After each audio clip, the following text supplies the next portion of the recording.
by PM Recording Studio, Alamnagar, Madhepura. Music by Sanjay Shamra.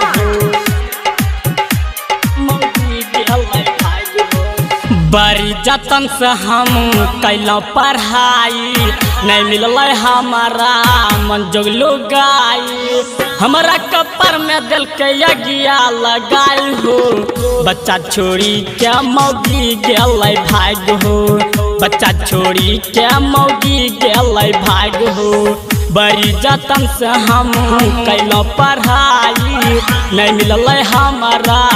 मन जोगलो गाई हमारा कपर में दिल के यज्ञा लगाई हो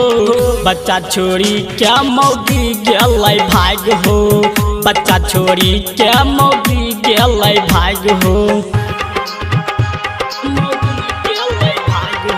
Mix by Balbhadra Singh. Balbhadra Singh. बच्चा छोड़ी क्या मौगी गेल भाग हो मौगी के खातिर हम के नहीं करलाऊं वो करे बात पर माई बाप से लड़लाऊं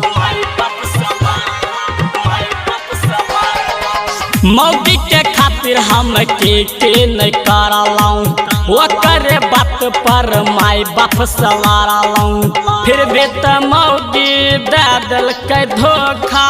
चिंता में शरीर भे गेल खोखा कुल खंदन में लग दिल कई दाग हो बच्चा छोड़ी क्या मौगी गेल भाग हो बच्चा छोड़ी क्या मौगी गेल भाग हो Presented by PM Recording Studio, Alamnagar, Madhepura. Music by Sanjay Shamra.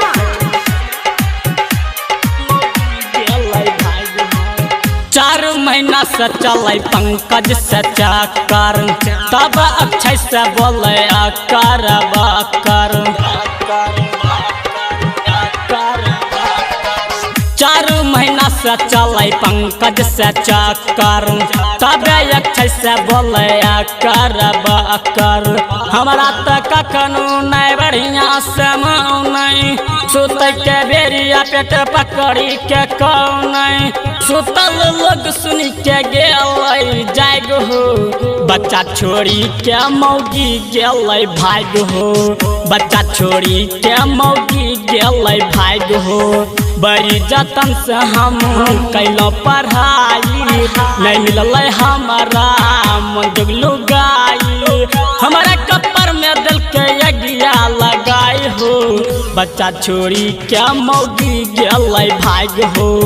बच्चा छोड़ी के मौगी गेल भाग हो।